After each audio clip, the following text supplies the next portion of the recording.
ছোটবেলায় বই পড়ার অভ্যাস ছিল, কিন্তু বড় হবার পর ইন্টারনেট আর মোবাইল দখল করে নিয়েছে সেই অভ্যাস।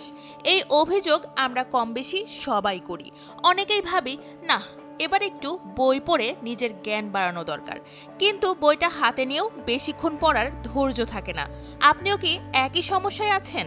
তাহলে জেনে নিন কিভাবে বই পড়ার অভ্যাস গড়ে তুলবেন।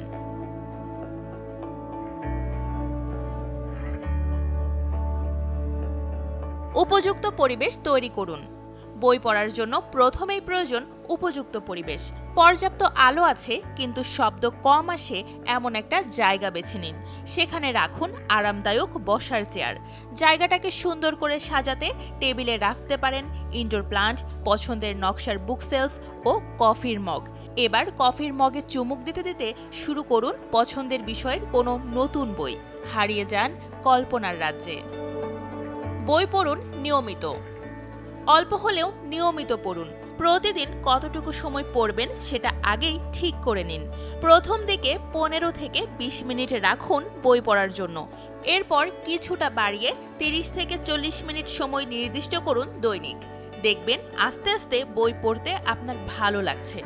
আরও একটি বিষয়, প্রতিদিন একই সময়ে বই পড়ুন। সেটা হতে পারে রাতের ঘুমানোর আগে অথবা দুপুরে বিশ্রামের সময়।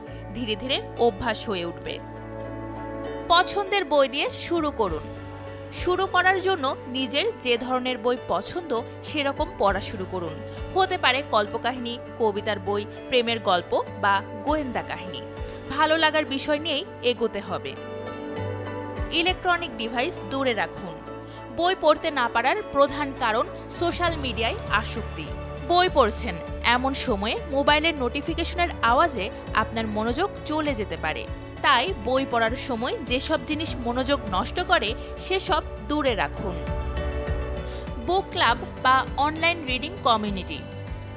বই পড়ুয়াদের বিভিন্ন ধরনের বুক ক্লাব বা অনলাইন রিডিং কমিউনিটি আছে। এগুলোতে যোগ দিতে পারেন। বই নিয়ে বিভিন্ন ধরনের আলোচনায় অংশগ্রহণের সুযোগ থাকে এগুলোতে। ফলে পড়ার আগ্রহ তৈরি হয়। এছাড়া অনেক ওয়েবসাইটের মাধ্যমে আপনি ভবিষ্যতে পড়ার জন্য তালিকা বানাতে পারবেন, আপনার পড়ার অগ্রগতি জানাতে পারবেন এবং রিডিং চ্যালেঞ্জও নিতে পারবেন।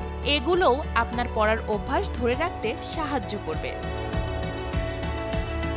তো বন্ধুরা, আশা করি বই পড়ার আগ্রহ থাকা সত্ত্বেও যারা বই পড়তে পারছেন না তারা এই 5টি অভ্যাস অনুসরণ করে বই পড়া আবারও শুরু করতে পারেন। তবে হ্যাঁ, বই পড়ার অভ্যাস রাতারাতি বদলে যাবে না। ধৈর্য হারা হলে চলবে না। চেষ্টা চালিয়ে গেলে একসময় দেখবেন ধীরে ধীরে বই পড়াটাকে অভ্যাস করে ফেলেছেন নিজেই।